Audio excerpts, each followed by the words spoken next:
आइए हम सभी कथा में चले और सीधे कथा ही श्रवण करते हैं। जीवन की व्यथा कथा से ही जा सकती है और ऐसा कोई नहीं है जिसके जीवन में व्यथा न हो। लेकिन व्यथा को दूर करने के लिए बहुत जो मेरा अनुभव है कि दुख को मिटाने के लिए आप किसी परिस्थिति से भाग जाएं तो दुख मिट जाएगा, ये असंभव है। और ये बहुत बड़ी बात है। कोई परिस्थिति आए, आप भागना चाहे वहां से, हो सकता है आप वहां से जाएं और दूसरी जगह उससे बड़ी बुरी परिस्थिति आ जाए, फिर क्या करेंगे? तीसरी जगह भाग के जाएंगे। और रामकृष्ण का चरित्र ही ऐसा है कि आपको विषम परिस्थितियों में कथा जीवन जीना सिखाती है। क्योंकि विषम परिस्थितियां आपके घर में है, परिवार में है, समाज में है, ऑफिस में है। उसको लगता है मैं सही हूं, आपको लगता है मैं सही हूं, लेकिन सही कौन है? जो धर्म के अनुकूल है। और विषम परिस्थितियों में अपने ज्ञान के द्वारा खुद को समझा ले जाना और उस परिस्थिति में बने रह करके प्रसन्न हो जाना, यही भगवत भक्त का लक्षण है। ऐसा नहीं कि बस हम कहीं बैठे हैं, ठीक है, जरा सी बात पे क्रोधित हो जाए, जरा सी बात पे उखड़ जाए, जरा सी बात पे भाग जाए, ये तो कायरता है। कृष्ण का तो जन्म ही आपने सुना कि जेल में हुआ और किन परिस्थितियों में पर ब्रह्म परमात्मा है, लेकिन उन्होंने हमको जीवन सिखाया कि भैया हम वसुदेव जी काल कोठरी में रहे, वहां उनका जन्म हुआ। देखो रातों रात वो इतनी जमुना जी बड़ी है, ऐसी बाढ़ है नदी में, फिर भी उसको पार करना है।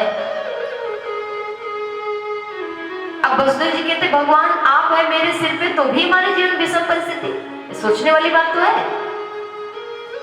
कि भगवान साक्षात सिर पर विराजमान है और फिर भी इतनी विषम परिस्थिति कि सामने यमुना बढ़ी हुई है और अंधेरी काली रात है, भादों का महीना है, कुछ दिखाई नहीं दे रहा है और उसमें गोविंद को लेकर के जाना है। तो जरा सोचो, वो उस समय अगर परिस्थिति से भागते हो तो अपने भले भगवान थे, लेकिन एक लीला की बात हम समझे तो क्या गोविंद को बचा पाते? उसी समय कृष्ण से युद्ध होता कंस से, उसी समय कथा पूरी हो जाती। आज कथा कहाँ होती फिर?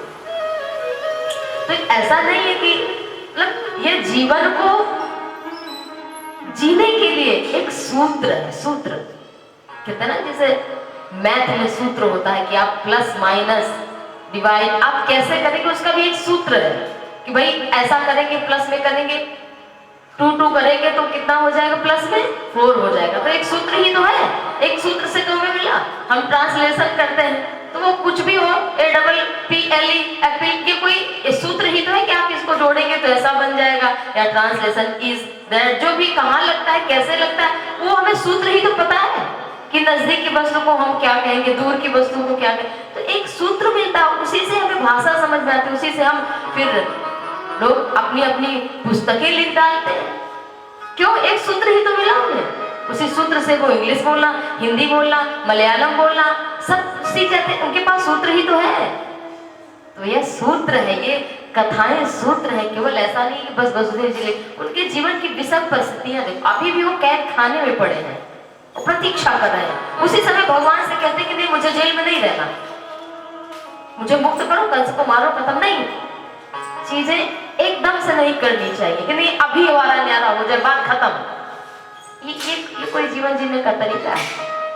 अभी हो जाए, थोड़ा सा हमारे जीवन की विषम परिस्थितियां, अभी सब कुछ खत्म होना चाहिए, बस हमें अभी निपटारा करना है।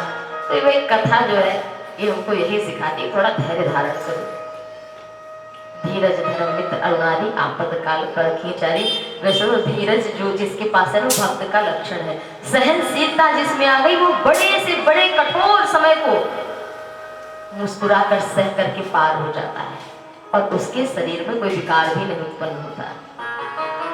एक आदमी था, एक संत थे और एक दुर्व्यवहारी था, अज्ञानी था। कभी नंदा गंगा के किनारे पहुंच गया तो संत बैठे थे, उसका संत वक्त कुछ होते नहीं, आज पता चल जाएगा कि कितने बड़े महात्मा हैं। तो उस आदमी ने क्या किया कि थूक दिया संत के ऊपर। संत नहा के बैठे थे, थूक दिया, छींटे उनके ऊपर पड़े। फिर वो गया गंगा में, फिर से स्नान कराए संत महाराज। जब नहा के आए फिर थूक दिया, फिर वो नहा के आए। सुबह से उसको शाम हो गई थूकते थूकते, लेकिन संत के मुख पर क्रोध न आया। वो चरणों में नतमस्तक हो गया कि महाराज मैं तो सुबह से शाम हो गया, थक गया हूँ, थूकते थूकते, मुझे तो थूकने में जरा सी मेहनत, आपको नहाने में इतनी मेहनत, फिर भी आपने क्रोध नहीं किया। उन्होंने कहा तुमने तो हमारे ऊपर कृपा की, हमें 100 बार 200 बार गंगा स्नान का एक दिन में फल प्राप्त हो गया। मैं वैसे तो नहाता नहीं, दिन में केवल एक ही बार नहाता, और आज तुमने इतनी बार गंगा स्नान करा दिया। तो विषम परिस्थितियों में समता ढूंढ लेना कि भाई विषम परिस्थिति आई है हमको मजबूत करने के लिए। और आज जब वसुदेव जी गोविंद को लेकर के गए, यशोदा के पास लटा करके आए, जो महामाया है उनको लेकर के आए वसुदेव जी, और जैसे आते हैं वैसे ही हथकड़ी बेड़ी लग जाती है।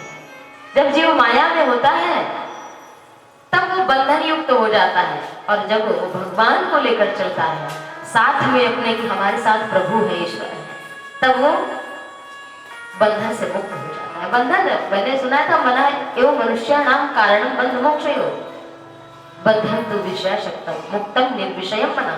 केवल भैया मन ही कारण है बंधन और मुक्ति का, सुख और दुख का। बहुत सारे दुख, मैं आपसे निवेदन करूं और बहुत जोरदार निवेदन कर रही हूँ कि बहुत सारे दुख आपके जीवन की केवल सोच विचार से ही बने हैं। आधे दुख तो जीवन के भैया सोच विचार बिगड़ गए हैं, इसीलिए बने हैं। तो अपनी बुद्धि को निर्मल करना है।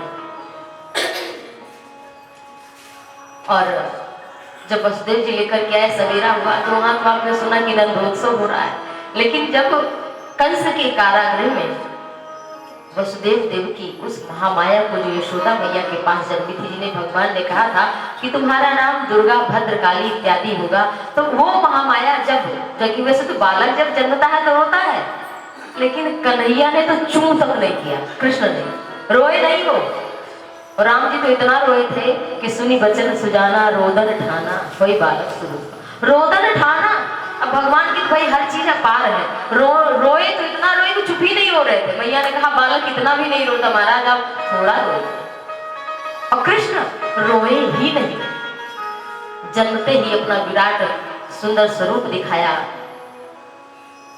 और जब महामाया प्रातः काल इतनी गला फाड़ के जोर से रोई कि पूरे कंस के कैद खाने में वो आवाज गई। कंस लड़खड़ाता हुआ दौड़ करके आया कि अब तो मेरे काल ने जन्म ले लिया है।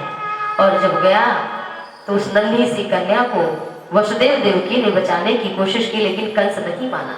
उठा करके चरणों को जैसे ही पत्थर पर पटका, उसी क्षण वो महामाया जो नन्ही सी कन्या सी, उससे चतुर अष्टभुजी देवी प्रकट हो गई। बोलो दुर्गा मैया की। और कहा कि मया हतया मंदा जाता खलु तमान कृते यत्र क्वावा पूर्वा शत्रुर्मानंसी कृपणान वृथा। अरे मूर्ख, तू अब बालकों को मारना छोड़ दे, तेरा काल जन्म ले चुका है। तो कंस ने कहा माता जी बताते जाओ कहाँ जन्म ले चुका है, देवता भी झूठ बोलते हैं।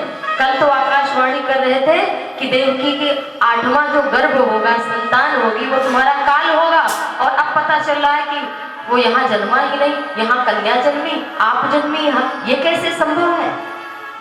ऐसा कहकर कहा ये तो मैं नहीं बताऊंगी, और माँ दुर्गा अंतर्धान हो गई। ऐसा कहकर अब तो कंस बहुत छटपटा रहा इधर, और इधर अभी नंदोत्सव हो रहा है। तो आइए हम सभी नंद घर आनंद भयो जय कन्हैया लाल की। सुख दुख का जन्म नहीं हुआ, आनंद का। कृष्ण का जन्म अभी नहीं हुआ है, अभी आनंद का जन्म हुआ। जो आनंद सिंधु सुख राशि सीकर दे त्रैलोक सुखासी। जो अपने नाम मात्र से जीवों को सुख प्रदान करते हैं, वो आनंद कंद भगवान, तो उनके लिए हम बधाई गीत। आप सभी जानते हैं कि बालक के जन्म पे हमारे लोगों के यहाँ सोहर गाया जाता है। तो आइए हम उसी परंपरा का जो लोक गीत है वो भी विलुप्त होता जा रहा है।